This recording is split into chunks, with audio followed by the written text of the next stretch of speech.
Mark was an average guy, worked at the local diner, spent his free time gaming. One boring Tuesday night everything changed.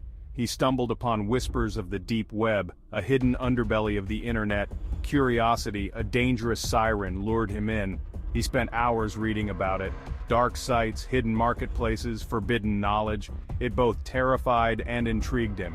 He told himself it was harmless curiosity, just wanted to see what it was all about.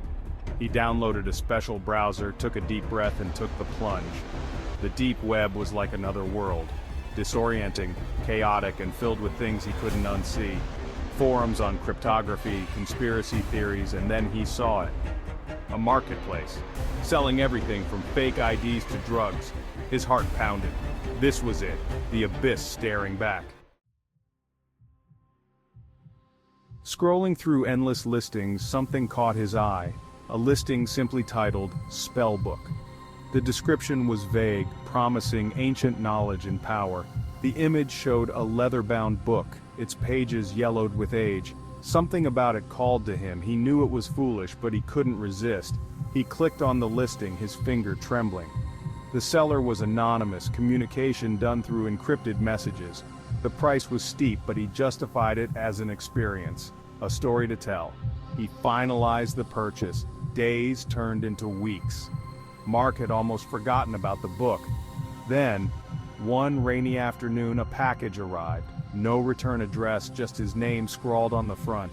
Inside, wrapped in layers of protective cloth, was the spell book. It was heavier than he expected, colder. As he touched the cover, a shiver ran down his spine. That night, things began to change. He couldn't shake the feeling of being watched. Shadows seemed to move in the corner of his eye. Whispers followed him from room to room. He tried to rationalize it. Stress, he thought. It's just the stress. But the occurrences intensified. Objects moved on their own. He'd wake up in the middle of the night, the distinct feeling of something, standing over him. He tried to ignore it, but the fear was a constant weight on his chest. He tried to get rid of the book, burned it, but it wouldn't catch fire. Threw it in the river, but it reappeared on his doorstep the next day. The book, it seemed, was bound to him, and something was drawn to the book's power, something dark and hungry. One night, the activity reached a fever pitch. The temperature in his apartment plummeted.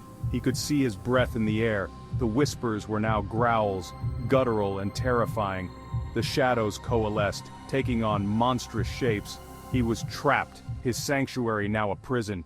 He ran to the bathroom, locking himself inside, the book clutched in his hands. He opened it, desperately flipping through the pages, searching for answers, for a way to undo whatever he had unleashed. The words were gibberish, ancient symbols swirling on the pages. As the entities pounded on the bathroom door, he realized the truth. He was in over his head. The deep web was more than just a hidden corner of the internet. It was a gateway, and he had opened the door to something evil. The details of that night remain shrouded in mystery. Mark refuses to talk about it. The official report states a gas leak caused an explosion in his apartment. He was the only survivor, but the whispers persist. They say he's not the same. His eyes hold a permanent haunted look. He claims the book is gone, but some things can't be destroyed.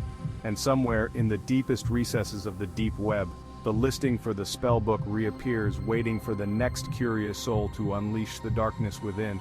Curiosity sometimes has a cost. This story is the best example for it. Until next time, be safe and don't forget to subscribe and follow for more thrilling content.